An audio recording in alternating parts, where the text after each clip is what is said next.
Hey guys, it's Trina Belsic here, and today I'm going to be talking to you about intermittent fasting and how to do it. Plus, stick around to the end to hear my top 6 intermittent fasting tips. Don't forget to hit the subscribe button and click the bell so you're notified of all new keto topics.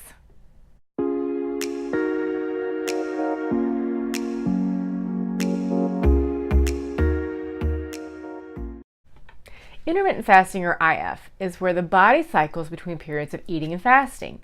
So fasting on a ketogenic low-carb or a low-carb high-fat diet allows our body to use fat stores for energy instead of glucose, and that's how we lose body fat. High-fat, low-carb eating is a great appetite control, appetite suppressant, and it helps us feel full for a longer period of time.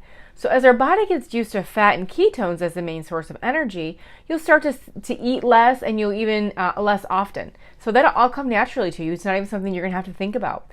When this happens, that's actually the best time to try intermittent fasting. With that said, keep in mind that it's really a good idea to give your body at least 3 to 4 weeks to adjust to a ketogenic lifestyle before even adding intermittent fasting to the mix. So we already fast every day. We don't even know it. We fast while we sleep. So intermittent fasting can be as simple as extending the time in between meals a little longer. So I'm going to review 4 types of intermittent fasting that may actually work for you. One is to break down the 24-hour period into 2 segments. For example, you can have 16 hours of fasting and 8 hours of eating. That means you're fasting again for 16 hours, just drinking water or tea, keeping your calorie intake below 50, and then have 8 hours of where you actually are eating and consuming calories. There's also an 18 to 6, a 24, or a 21 to 3 periods. But based on what suits you best, I personally follow a 16-8 intermittent fasting method and have found this one to be really easy and the best that actually fits into my lifestyle. So the next one is to actually skip a meal every now and then. So don't force yourself and start feeling too hungry. Intermittent fasting should be actually a gradual process. Slowly get your body used to fasting by extending the time before your first meal every day. So if you are extending your time, eventually you'll be able to skip the meal. And this is actually one of the most popular fat keto adapt intermittent fasting methods that people actually follow.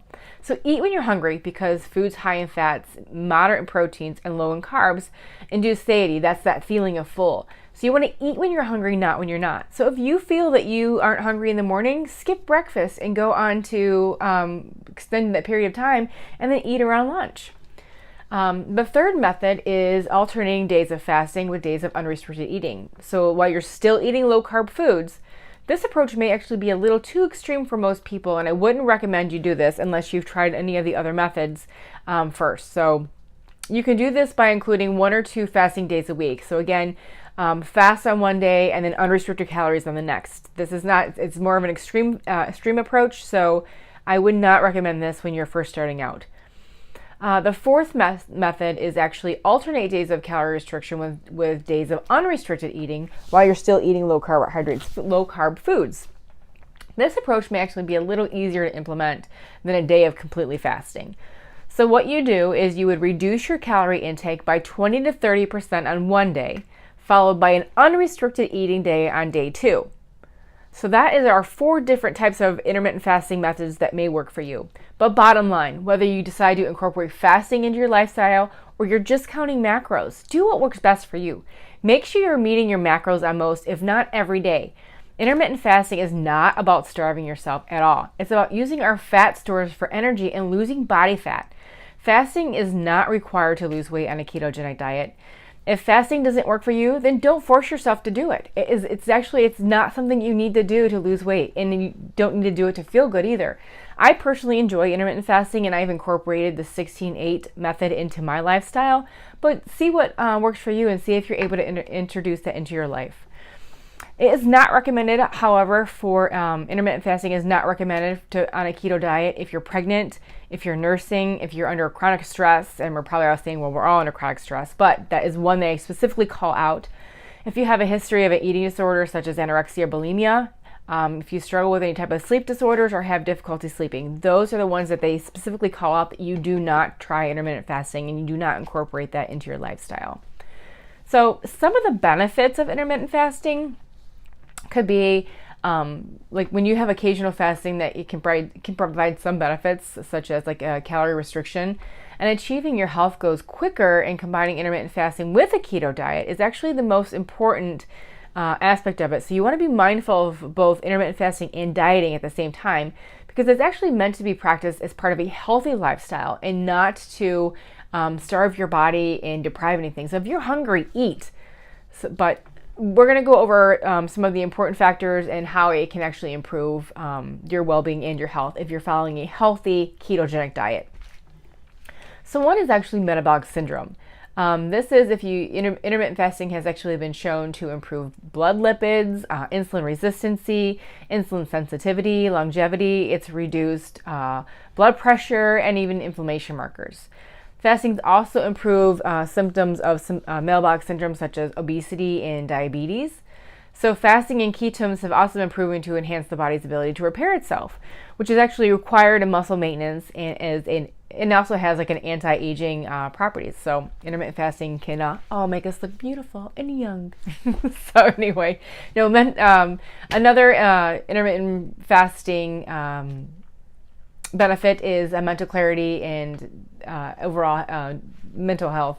So ketosis and fasting are good for mental clarity. Once your body becomes what's called fat adapt or keto adapt, you're really no longer dependent on glucose. And that usually happens around week 3 or 4. And that's why I mentioned before that it's not recommended until you've been on keto for about 3 or 4 weeks.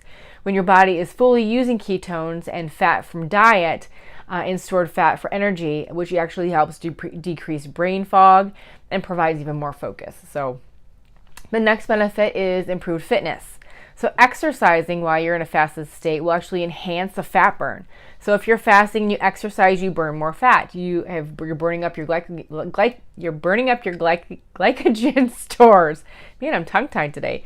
And that's carbohydrates that are stored in your muscles. So your body will use ketones and body fat for energy instead of glycogen. So a common misconception regarding fasting is that it has a negative effect on performance. Man, I really can't talk. I apologize. So this is simply not true. So studies have actually shown that fasting can either improve performance or it doesn't have any effect at all. So again, I personally exercise in the morning when I have gotten up and I'm fasting, and I feel great. So I'm not saying that I'm a high impact performance athlete, but I don't have any fatigue or anything like that. So I would say that that is a benefit, and that's like a debunk that theory. And one of the final benefits is weight loss. So intermittent fasting is not about starving your body or of food. It's about starving your body of glucose. So when you follow intermittent fasting, you're effectively eating the same amount of food as you would in a non-fasting day, just in a shorter eating window. This by itself usually helps with weight loss. The main reason people lose weight on intermittent fasting is usually because they're actually naturally eating less. They get full and they remain full for a longer period of time. So imagine if you've already become keto adapt and you've just had 1 or 2 large meals. You're less likely to eat the same amount of meals as you would if you had 3 regular meals. Does that make sense? You're eating in a shorter period of time, and therefore you can consume as much as you want. But if you're only eating during a smaller period of time, you usually end up eating less, and there's less calories there. Again, I personally follow a 16 hours of fasting, 8 hours of eating, and I usually tend to eat either 3 smaller meals or 2 bigger meals. So again, intermittent fasting can help with metabolic syndrome, mental clarity, improving fitness, and even weight loss. So if you decide to do intermittent fasting, I'm going to actually give you my top 6 intermittent fasting tips. So 1, do not try intermittent fasting until you have been on a keto diet for at least 3 to 4 weeks. So if you're following the SAD diet, the standard American diet, I do not recommend that you do intermittent fasting. So your body has to be fat or keto adapt to use the high fat, low carb eating, which then can help fully utilize the ketones and then energy instead of glucose. So if you are trying intermittent fasting right off the bat, the chances are you probably will not succeed. And this is due to your body still being glucose dependent and too hungry to even follow it. So intermittent fasting should feel natural. You shouldn't feel like you're struggling or you should feel hungry. Again, if you're hungry, you need to eat. It's not about starving yourself at all. Number 2, so intermittent fasting shouldn't be planned. So pay attention to your body and what feels natural. Intermittent fasting works best if it's done naturally. So don't eat when you're not hungry. So eat when you're hungry, not when you're not. If the clock says it's normally time to eat, but you don't feel hungry, skip it. Eat until your next meal when it's mealtime. So if you're not hungry in the morning for breakfast, skip breakfast. Have another cup of coffee, or have a bottle of water, or one of your energy drinks, or what are you drinking? If you're drinking ketones, have that in the morning to get you through to lunch period, and then you just are fasting naturally. And then number 3, I cannot stress this one enough. Do not force yourself into intermittent fasting. Start slow. Again, intermittent fasting should be natural, and you should not restrict or starve yourself. Once you become fat or keto adapt, you'll feel less hungry. Start by avoiding snacks in between meals. Then try skipping regular meals, but only if you don't feel hungry. And I keep saying this over and over. Eat when you're hungry, not when you're not. If you're not hungry, skip it. Number 4, keep busy. So during the weekdays, I find it easier and more natural to skip meals when I'm busy with family, work, or I just have an overly busy schedule. When I'm at home, I try to stay out of the kitchen. So even if I am fat adapt and not hungry, I naturally feel like I could just go without eating mostly all day. You may be still tempted if you have treats or snacks, just eating out of habit. So especially if you're surrounded by food, make sure you take it and you put yourself in an environment where you're not immersing yourself into an environment where you are setting yourself up to fail. So, and then number 5, if you're intermittent fasting will not fix everything. It's not the cure-all. So even though intermittent fasting can potentially help you lose weight and longevity, it's one of those ketogenic lifestyle factors that may help you meet your goals, but it's not something that it's going to fix everything in your life. Other important factors to consider are your stress levels. Are you getting sufficient sleep? What are your macros that you're having? Are you exercising? Intermittent fasting is not a quick fix, and when you eat more carbs than you wanted or planned to, intermittent fasting should actually be used in conjunction with the ketogenic diet to aid you in your overall health and goals.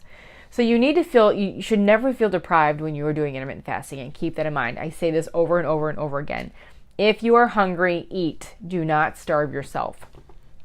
And the last tip, is there bulletproof or butter coffee or fat coffee? I love fat coffee. Fat coffee will break your fasting period.